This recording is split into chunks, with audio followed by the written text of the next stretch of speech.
Hello everyone and welcome to Pennsylvania Outdoor Life. I'm Don Jacobs in the deer section. Well, first of all, because tomorrow is the second round of unsold antlerless tags. You have to do it through the mail, but go to the Game Commission website to see if there's any in the areas where you would like to hunt.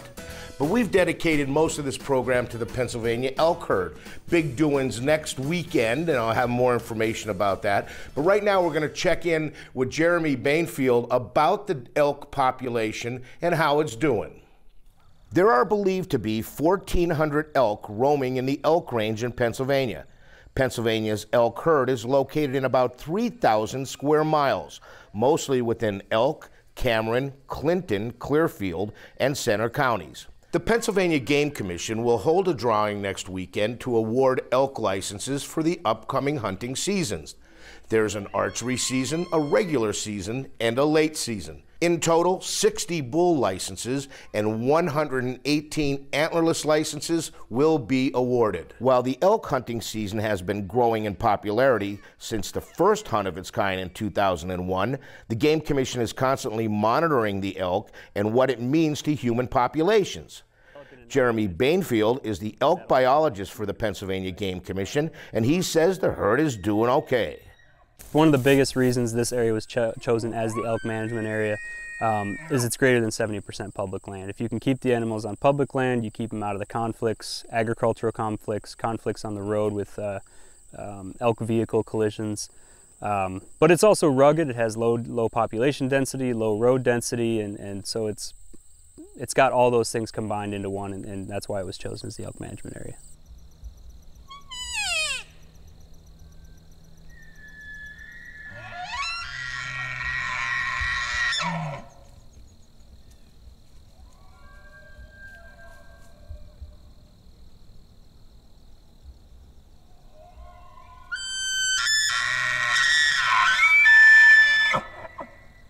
They are a herding animal? They are.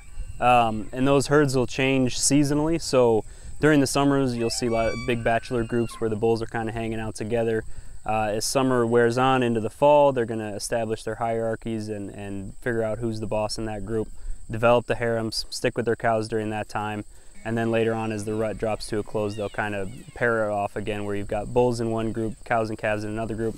And then in the winter, actually, is when you see your biggest herds. They kind of gather up into the largest, units at that time for food and resources. How can this area sustain a good deer population and a good elk? Do they eat the same thing? No, generally not. Elk they're commonly classified as a grazer. I would probably call them a little bit more of a mixed feeder. They'll graze seasonally, so during the early spring and into the summer is when the biggest portion of their grazing makes up the biggest portion of their diet during that time of year. As you move into the fall and into the winter in particular, they do become a little bit more of a browser. And so there might be some competition with whitetails during that time, but it's really minimal. In general, whitetails are considered whitetails are considered browsers, and elk are considered grazers. That's a big animal, and when you have 60 or 70 of them in a given area, they eat a lot. How much do they eat on a given day, and how can fields survive when they get attacked by elk? It depends on the weight, it depends on the sex of the animal, but in general it can range anywhere from 8 to 18 pounds of food per day. And elk tend to distribute themselves accordingly. They're going to go where the food is, and sometimes that is into crop fields, and that occurs. That's part of part of the conflicts that occur for the elk in this area. But in general, we try and manage the habitat in a way that keeps them off of those areas as much as possible, to suck them out of those conflict areas and keep them on public lands. While monitoring, tracking, and research continues in Pennsylvania, elk viewing numbers are also exploding. Visiting Pennsylvania's elk country has become an annual tradition and regular trip for tens of thousands of people from near and far. Several organizations, including the Game Commission and the Keystone Elk Country Alliance, are aware of the increased interest in elk viewing. They recently announced a new campaign called Elk Smart. Elk Smart provides 4 simple and effective ways that elk viewers can ensure the wild essence of the herd remains for generations to come. The initiative was created this year to encourage those visiting, recreating, and living within the elk range to be mindful of their actions and to help keep the elk wild. First of all, give elk space. Keep a safe space at a distance of 100 yards between you and elk. Never approach any elk. Elk are wild animals that are unpredictable and can sometimes be aggressive, especially during the fall breeding season known as the rut. You never feed elk. Not only is it illegal to feed elk in Pennsylvania, but it teaches them to associate people, cars, or homes and camps with food. That could cause them to approach people or cars looking for food. Feeding elk also promotes the spread of infectious diseases by congregating them unnaturally in small spaces.